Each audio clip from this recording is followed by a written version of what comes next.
சிம்ம ராசி மற்றும் சிம்ம லக்ன அன்பர்களுக்கு இந்த பிப்ரவரி மாத கிரகநிலைகளை பற்றி உங்களுக்கு தெளிவாக சொல்கிறேன்.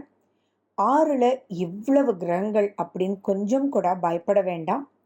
அது என்ன எப்படின்னு தெளிவாக சொல்கிறதுக்கு தான் இந்த மாத பலன் நீங்கள் பார்க்குறீங்க. இறுதி வரைக்கும் பாருங்கள். கடைசியில் இந்த மாதத்தை ஈஸியாக எப்படி வழிநடத்தி போகணுன்னு உங்களுக்கு சில வழிமுறைகளை சொல்கிறேன். அதில் உங்களால் முடிஞ்சது பின்பற்றும் போதே 6ஆம் வீட்டில் ரோகஸ்தானத்தில் சத்ருஸ்தானம்னு சொல்லக்கூடிய 6ஆம் வீட்டில் இவ்வளவு கிரகங்கள் இருந்தும் அதை ஈஸியாக உங்களால் நகர்த்திட்டு போயிட முடியும். சரி, இந்த மாதத்துக்கு டைட்டில் கொடுக்கணும்னா நிதானம் அமைதி அப்படின்றது தான் ரொம்ப முக்கியமாக நீங்கள் கடைப்பிடிச்சிடணும். இந்த ரெண்டையும் நீங்கள் கடைப்பிடிச்சிட்டிங்கன்னா ஆட்டோமேட்டிக்காக கிளியராக மூவ் பண்ணிடுவீங்க. இப்படிப்பட்ட 6ஆம் வீட்டில் இவ்வளவு கிரகங்கள் கூட்டமைப்பாக இருக்கும்பொழுது அதே மாதிரி உங்களுடைய ராசிநாதனே 6ஆம் வீட்டில், உங்களுடைய 2ஆம் அதிபதின்னு சொல்லக்கூடியவங்களும் 6ஆம் வீட்டில், அந்த 2ஆம் வீட்டில் கேது பகவான் வேற, அதில் சுக்கிரன் வேற 6ல்.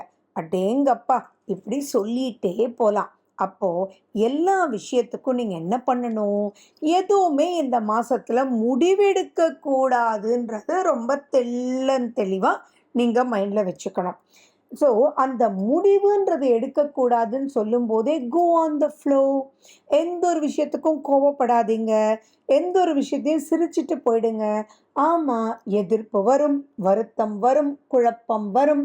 ஆனால் எதையுமே மைண்டுக்கு எடுத்துக்காதீங்க.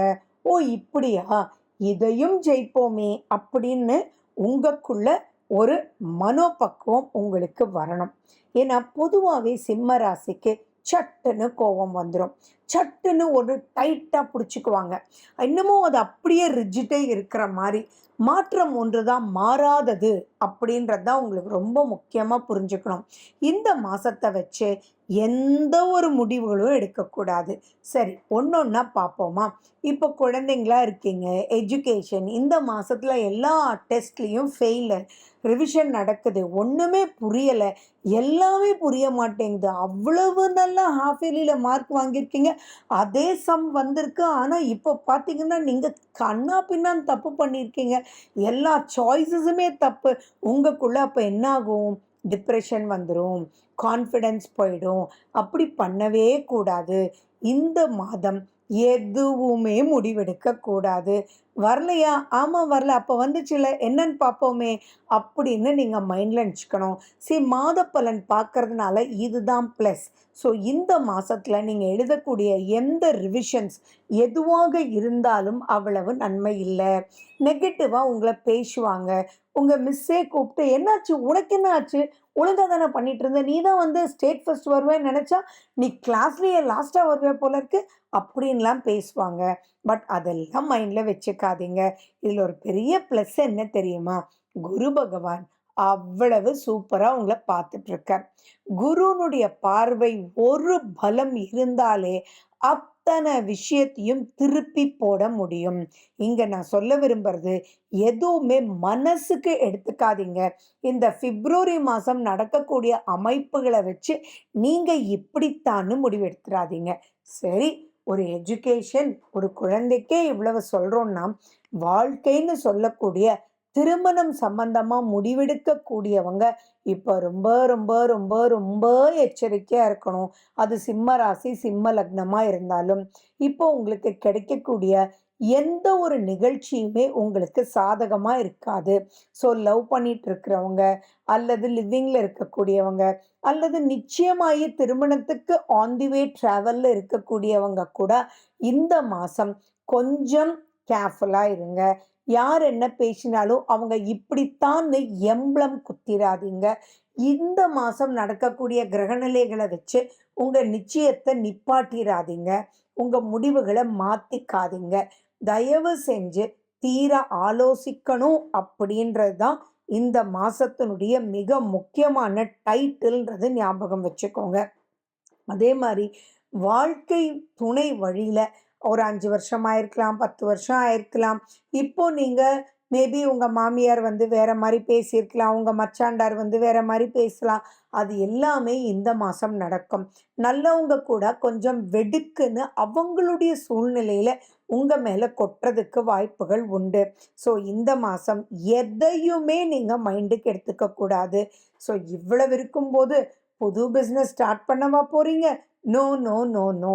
ஃபினான்ஸ் சைடு எக்கச்சக்கமான செலவுகள் ஆறதுக்கு வாய்ப்புகள் இருக்கு. கவனக்குறைவு வரக்கூடிய வாய்ப்புகள் இருக்கு. ஸோ அது வீட்ல சமைக்கக்கூடிய பெண்மகளாக இருந்தாலும், பெண்மகளாகன்னு நான் சொல்றது வந்து என்னன்னா, அவங்க ரொம்ப முக்கியம். அவங்க தான் குடும்பத்துல இருக்கக்கூடிய அனைவரையும் அனுசரிச்சு போக வேண்டிய ஒரு நிலை. அவங்க வீட்ல தான் இருக்காங்கன்னு நம்ம நினைப்போம். ஆனா அவங்களுக்கு தான் சுமை அதிகம். ஸோ அப்படிப்பட்டவங்க ரொம்ப ரொம்ப ரொம்ப அலர்ட்டா இருங்க. உங்களுக்கு இப்போ கோவங்கள் ஜாஸ்தி வரும், இரிட்டேட் ஆகும், நிதானம் இழக்கும். ஸோ இதெல்லாம் மைண்ட்ல வச்சுட்டு நிதானம் தான் வாழ்க்கை, நிதானம் தான் வாழ்க்கை அப்படின்றது மைண்ட்ல வச்சுக்கோங்க. மனசு நல்லா இருந்தா தானே எல்லாமே. ஸோ மனசு நல்லா இல்லாம ஒரு சாதம் வடிச்சா கூட அந்த சாதம் சரியா இருக்காது இல்லையா? அப்படித்தான் இந்த மாசம் இருக்கும். அத நினைச்சு என்னடா இப்படி இருக்குன்னு ரொம்ப கோவப்பட்றாதீங்க. ஸோ நிதானமா செயல்படும்போது இந்த மாசம் ஓடியே போயிடும்.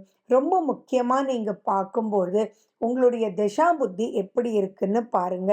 உங்க திசா புத்தி நல்லா இருந்ததுன்னா 60 மார்க்ஸ்குள்ள you are under safe zone. திசா புத்தி நல்லா இல்லைன்னா ரொம்ப ரொம்ப ரொம்ப எச்சரிக்கையா இருக்கணும். எல்லாரும் உங்கள வெறுக்கிற மாரி நீங்களே நடந்துக்குவீங்க. உங்களுக்கு பொதுவாவே மக நட்சத்திரத்துக்கு ஒரு டிப்ரஷன் வந்துடுச்சுன்னா, ஸ்ட்ரெஸ் வந்துடுச்சுன்னா, அவங்கள மீள்றது ரொம்ப ரொம்ப ரொம்ப கஷ்டம். ஸோ நீங்க தான் ரொம்ப ரொம்ப காஷனா இருக்கணும்.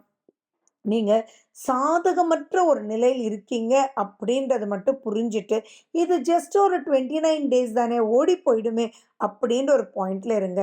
கம்யூனிகேஷன் ரொம்ப ரொம்ப கேர்ஃபுல்லா பண்ணுங்க. யாருக்காகவும் ஜவாப் பேசாதீங்க. ஃப்ரெண்ட்ஸ் ஏதாவது ஒரு ஒப்பீனியன் கேட்டா கூட, "அப்பா எனக்கு சரியா புரியலப்பா. நீ வேற யார்ட்டயும் கேளேன்" அப்படின்னு நீங்க சொல்லுங்க. அல்லது உங்க ஒப்பீனியன சொல்லிட்டு, "but this is just opinion தான். டிசிஷன் கிடையாது. சஜஷன் தான்.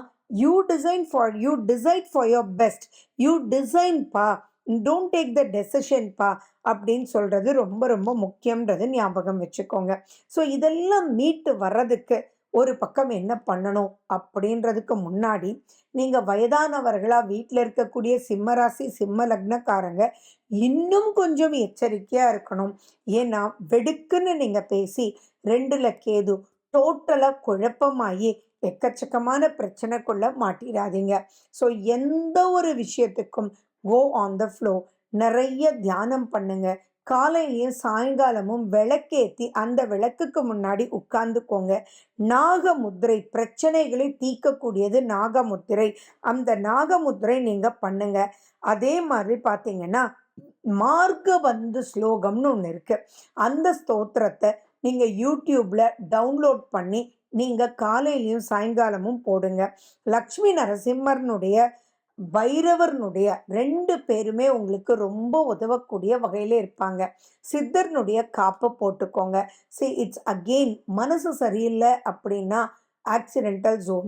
அதுலயும் மகம்ன்றது ரொம்ப வெறுத்துரும். அந்த ரொம்ப வெறுப்புல உங்களையே நீங்க கண்ட்ரோல் இழந்துருவீங்க. அப்படிப்பட்ட கண்ட்ரோல் இழந்து எடுக்கக்கூடிய முடிவுகள், டிரைவ் பண்ணக்கூடியதா இருக்கட்டும், எதுவாக இருந்தாலும் இப்ப பிரச்சனைக்காயிடும். ஸோ எந்த ஒரு முடிவும் நெக்ஸ்ட் என்ன படிக்கலாம்? பிப்ரவரி மாசம் டிசிஷன் எடுக்காதீங்க. நெக்ஸ்ட் ஏதாவது ப்ரமோஷனுக்கு பண்ணலாமா? இந்த மாசம் டிசைட் பண்ணாதீங்க. ஏதாவது தேவையில்லாம சொந்தக்காரங்களை கூப்பிடாமலாம் இந்த வருஷம் பண்ணாதீங்க. கல்யாணம் காட்சிக்கு போறீங்களா? நீங்க வாட்டி போறீங்க, மொய் கொடுக்குறீங்க, வந்துடுறீங்க, குயிக்கா போறீங்க, குயிக்கா வந்துடுறீங்க. இப்படி உங்களை நீங்க வச்சுக்கிட்டீங்கன்னா things will be very clear. So உங்களுடைய சுய ஜாதகம் வெரி இம்பார்ட்டன்ட். உங்க திசா புத்தி எப்படின்றதும் பார்த்து அதுக்கு தகுந்த மாதிரி ப்ரொசீட் பண்ணுங்க. ஓகே. மேலும் விவரங்களுக்கு போன் நம்பர் 9842266555